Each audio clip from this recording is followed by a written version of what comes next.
take a moment to reflect and tell you a bit about how my story started, how I went from someone with no purpose in life, no qualification, how I got where I am today, which is full-time engineer with a side business, L3D Accessories, and how I am today. My story started, and I'm Chris, by the way, nice to meet you if you haven't ever seen me before.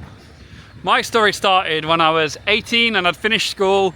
We'd just moved home, my parents had got divorced, and I had to leave school. I was about to start, I was in the middle of my A-levels, wanted to go to university, had all those aspirations, and it went a bit awry when I had to move home, and unfortunately I had to quit and stop doing it. So I had nothing going. I worked a few warehouse jobs, which were good for money and that, but I didn't have much satisfaction from that. So I decided to join the British Army. As part of that, I didn't really know what to do, but I decided to go for it. And I decided, you know what, I'm just going to throw myself in the deep end and see what happens. Now, at the time, I went into the recruitment office. I originally wanted to join the RAF. And I went into a recruiting office, and one of my dad's old army friends was the army recruiting sergeant there. And he literally said to me, "You're not joining the RAF, you're joining the army." It didn't take much to persuade me. I decided to go for it. I followed in my dad's footsteps and joined the army. And I had to do an entrance test. It was called the BARB test at the time. I don't know if it's still called that. And it's an aptitude test. You see how well you do. And I did pretty well on it. So in the end, I got a choice of trades. I went with design draftsman, which is architectural design in the army, designing army structures and that kind of thing. So I went through all my training, it was brilliant, and I did 7 years in the army in the end. It gave me a real structure in my life, gave me a bit of purpose, not loads of purpose, but more than what I had when I joined. And it gave me a trade as well. I'd get to travel around the world doing architectural designs, then we'd go out to the countries, Kenya, Canada, Cyprus, and we'd build the things. It would be amazing experiences, but at the same time, it's a hard life in the army. You're also a soldier, you're doing soldiering stuff. And as part of that, you get a lot of uncertainty in your life. I met my wife towards the end of my career, and I found that I didn't really get to spend a lot of time with her, and I wanted to. So I decided to leave the army. And that takes us on to the next part, which is how I got to where I am now. Now, when I left the army, I wasn't really sure what I was going to do, because I had my trade, but it was architectural, and there weren't a lot of architectural jobs looking for someone in my position. I had qualifications. They weren't a high level, they were enough to get me by, but I got the opportunity working for a company who employed me as a mechanical design engineer. So I was architectural. Mechanical design is different. It's designing systems and things that interact with each other and combine, and physical boxes and things like that. They gave me that opportunity. I took it, I bit their arm off. It wasn't a lot of money, but I decided it's worth it. I'm going to take the next step in my career and go for it. So I went down that road. That job was great. It gave me an opportunity to learn a new distinction with engineering, a new discipline. And from that point, I spent a lot of my time just honing my craft, doing mechanical designing, and it was great.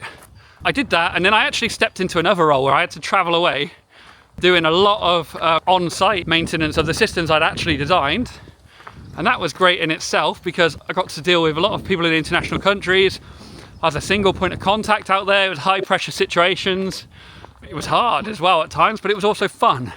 And as part of that, I got a lot of experience and had to really evolve as a person again. But the downside to that is I was away from my wife, and once again, I didn't like it. So I shifted into another mechanical design engineer role. Long story short, it took me to the point of a few years ago where me and my wife decided to have children. There is our first right there, Arthur. And that really threw me in the deep end. I always wanted children. I always felt like I needed to pass my knowledge on to someone to give me a bit of purpose, but at the same time, I was absolutely bricking it. I didn't know why I wanted to do it, but I did it. We got a child. And to be honest, at first, it was really hard. Anyone who's a parent knows how hard it is. You really get tested. You really have to work hard, because there's so many areas where you're just not expecting it. But it got to the point where I was thinking to myself, I need to start doing more now. And it was weird. Having a child triggered something in my mind where I've always had a lack of purpose somewhat. I didn't really know what I was doing in life. I didn't really know where I was going. And as part of that, it meant there's times in the evening where I'd have time on my hands and I'd just lie around doing not very much really, because I didn't really know what to do. Look at that lovely scenery, by the way. And having a kid kind of snapped me out of that a little bit, because I suddenly realised, well, one, it's quite expensive to have a kid, and I realised I need more money.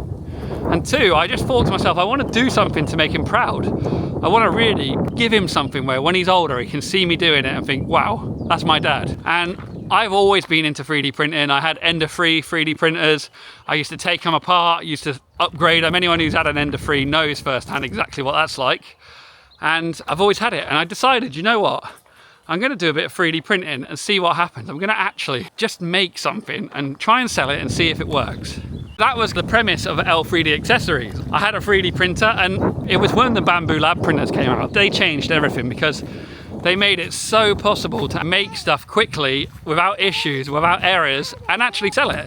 Now with L3D Accessories, when I started it, to be honest, that wasn't even my first name. The first name, I created an account on Etsy and it got deleted weirdly and I couldn't take the name again. So I went with L3D Accessories this time. L3D Accessories was made, and before you knew it, I had an Etsy page and I stuck something out to sell it, and it actually started selling. It was a small part, wasn't selling for a lot, but I couldn't believe it. So that was kind of how L3D Accessories was born. I just wanted to make a bit of an extra income for my kids and for me.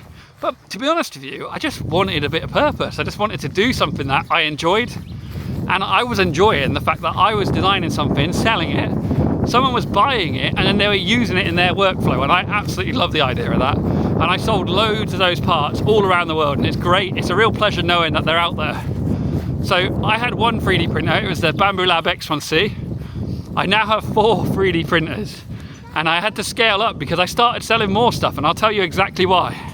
Since having Penelope, I found myself having even more of a drive. I guess it helps to say I actually lost 6.5 stone in weight this year as well. So that, coupled with having 2 children and a wife who I wanted to make proud and do well for, just really drove me into almost an endless supply of energy, I'd say. Like I said, I used to spend a lot of time just sitting around, not really doing a lot. And now I find myself just wanting to do L3D Accessories all the time.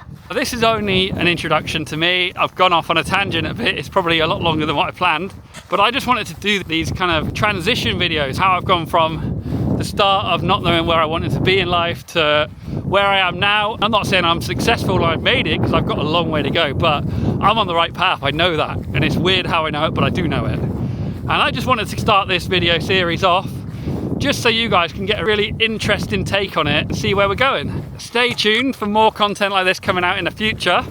Subscribe to the channel and have a great day. Take it easy.